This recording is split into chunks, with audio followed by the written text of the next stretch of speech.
Essa é a parte 2 do vídeo, vamos para a explicação. Efésios 2, a partir do verso 5. E estando nós mortos em nossos delitos, nos deu vida juntamente com Cristo. Pela graça sois salvos. E juntamente com Ele nos ressuscitou e nos fez assentar nos lugares celestiais em Cristo Jesus, para mostrar nos séculos vindouros a suprema riqueza da sua graça, em bondade para conosco, em Jesus Cristo. Porque pela graça sois salvos, mediante a fé, e isto não vem de vós, é dom de Deus, não de obras, para que ninguém se glorie. Pois somos feitura dele, criados em Cristo Jesus para as boas obras, as quais Deus de antemão preparou para que andássemos nelas.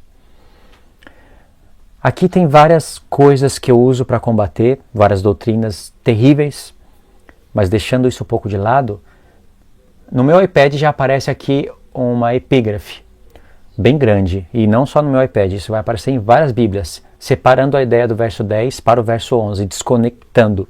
É isso que cria na nossa mente, uma desconexão de ideias, e não é. A epígrafe diz: os gentios e os judeus são unidos pela cruz de Cristo. E aqui você não sabe quem são gentios e judeus, a não ser o que você imagina. Mas o plano aqui que o apóstolo Paulo está apresentando é muito superior ao que você imagina. E essa epígrafe nem deveria estar aqui. Você não é burro, você vai saber o que está falando aqui. Os versos, tudo bem, vamos se localizar, os capítulos, mas a epígrafe, nós não somos burros. Deixa as pessoas burras essa epígrafe. Então, vou frisar as partes que eu quero frisar. Olha as referências. E estando nós mortos em nossos delitos, nos deu vida juntamente com Cristo. Pela graça sois salvos. Essa questão de graça pela fé, assunto para outros vídeos. Por que ele está frisando isso? Isso daqui explica justamente no verso 11. Essa é a preocupação dele. Por que frisar pela graça, pela fé, não por obras? Tudo isso que você vê sendo ensinado em canais grandes, que só fala besteira, tudo isso aqui está sendo explicado no verso 11. Mas eles não conseguem a conexão por causa dos livros que estudaram.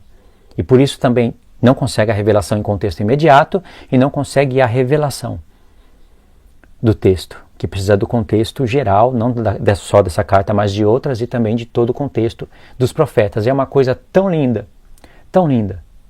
E essas coisas estão sendo ensinadas em canais pequenos. Os tesouros estão em canais pequenos. Os canais grandes, 2 dedos de teologia, sabe? Rômulo, o canal do Rômulo, e por aí vai. Só tem besteiras. Não tem preocupação com profecias, com profetas. É só coisas para você ficar viajando e se esquecer dos profetas. Pior ainda é 2 dedos de teologia.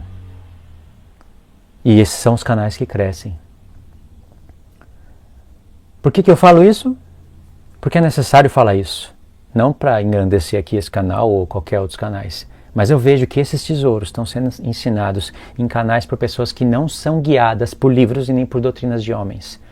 Por isso que a gente pode ouvir uma leitura dessa e ficar maravilhado. Ao passo que se outras pessoas ouvirem, elas não vão saber explicar, a não ser o que aprenderam dos livros. Várias perguntas aqui não seriam respondidas, eu poderia fazer. Tenho perguntas selecionadas, tenho perguntas até que faria os argumentos deles se chocarem, se contradizerem.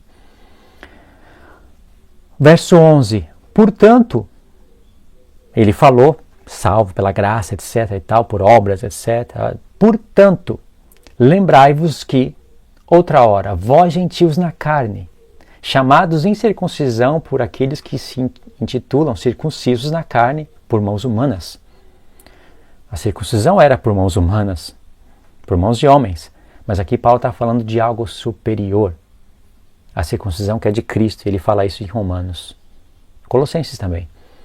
Naquele tempo estáveis sem Cristo, separados da cidadania de Israel e estranhos às alianças da promessa.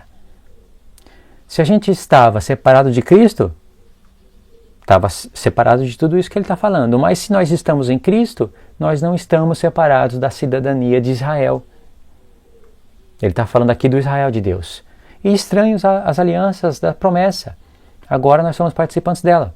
Não tendo esperança e sem Deus no mundo, no verso 13 diz, mas agora em Cristo, vós que antes estáveis longe, olha a expressão que ele usou, longe, fostes aproximados pelo sangue de Cristo, porque ele é a nossa paz, o qual de ambos, judeus e gentios, fez um.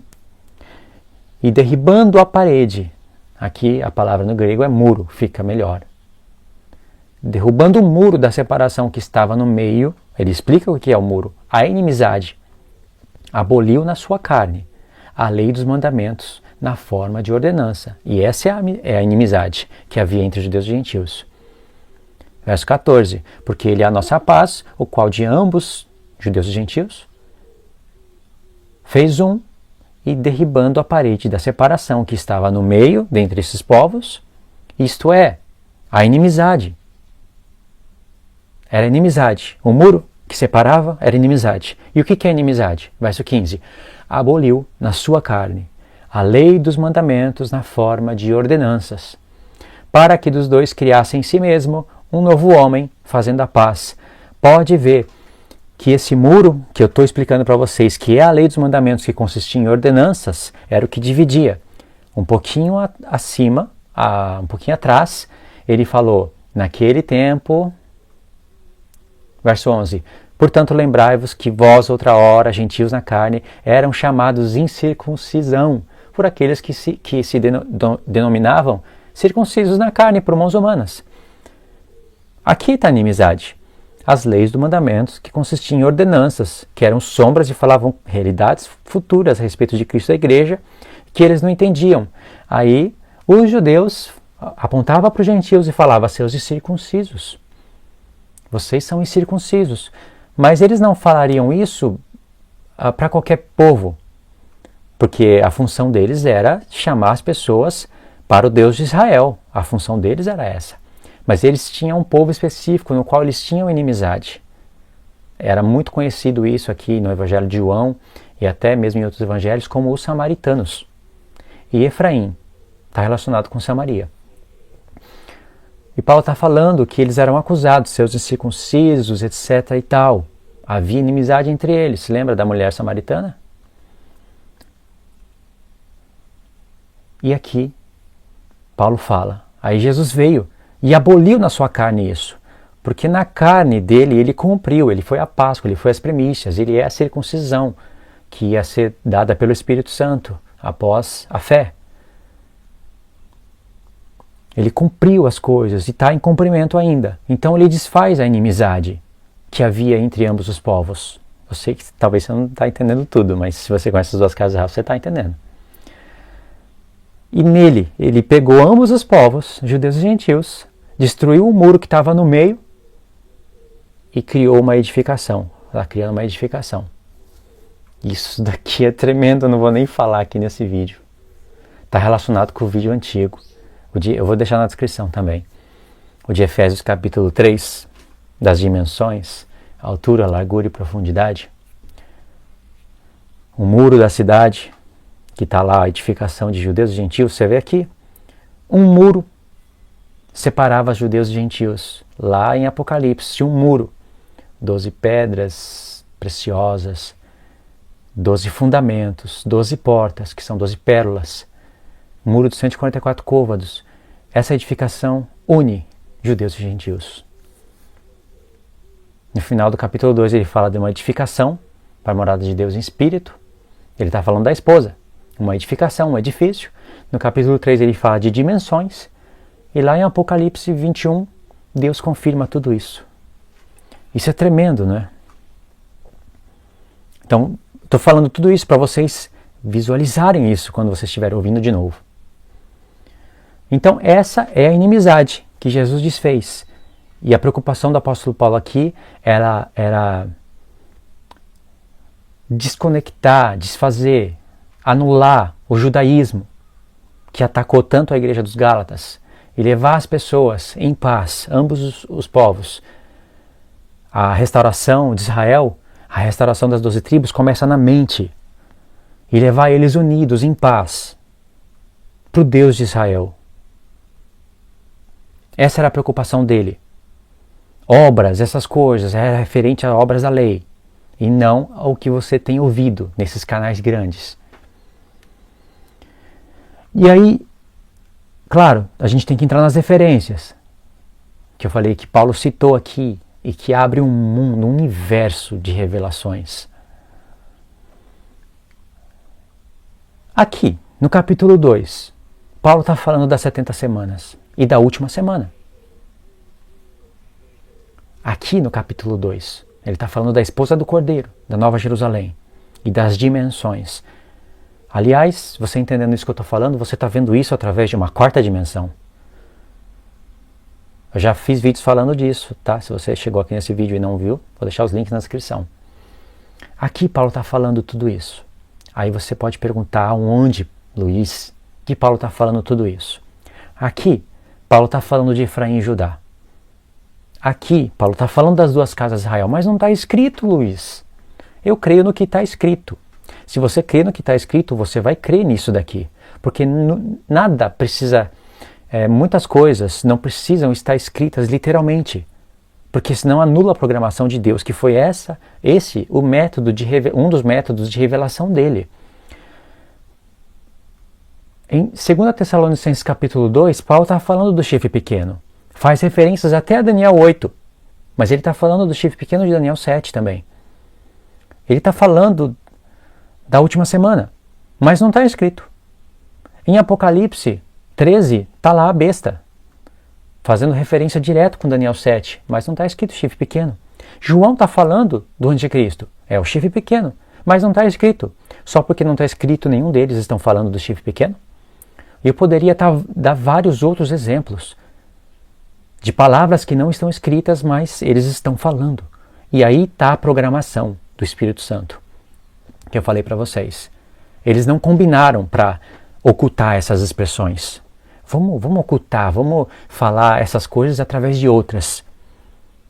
Isso era ensinado abertamente naquela época. Eles foram usados por Deus na escrita, inspirados, entendendo o que estava escrevendo, mas não compreendendo o método, as palavras que estavam sendo escritas, não compreendendo o porquê. Mas, de certa forma, o que era ensinado claramente no passado foi escondido por Deus, de propósito, para que hoje fosse revelado. Ele usasse pessoas para revelar isso para a igreja, para trabalhar, para chamar as pessoas que estão na última hora ociosas. Ele está chamando os trabalhadores para a vinha. Ei, por que você está aí ocioso? Ninguém me chamou. Então vai para a vinha e você vai receber o que é justo. Você é o último e vai ser considerado primeiro. Para isso que ele fez essa programação.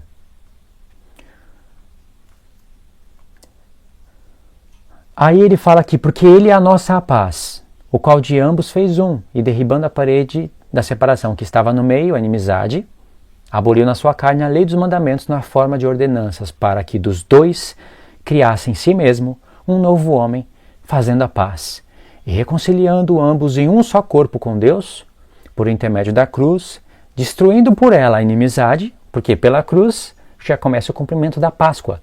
Então, as obras da lei, elas começam a aparecer as realidades e começam a ser cumpridas em Cristo. A inimizade é desfeita. E vindo, verso 17, falando de Jesus, e vindo, evangelizou paz a vós outros que estáveis longe. Olha a expressão de novo, longe. E paz também aos que estavam perto, longe e perto.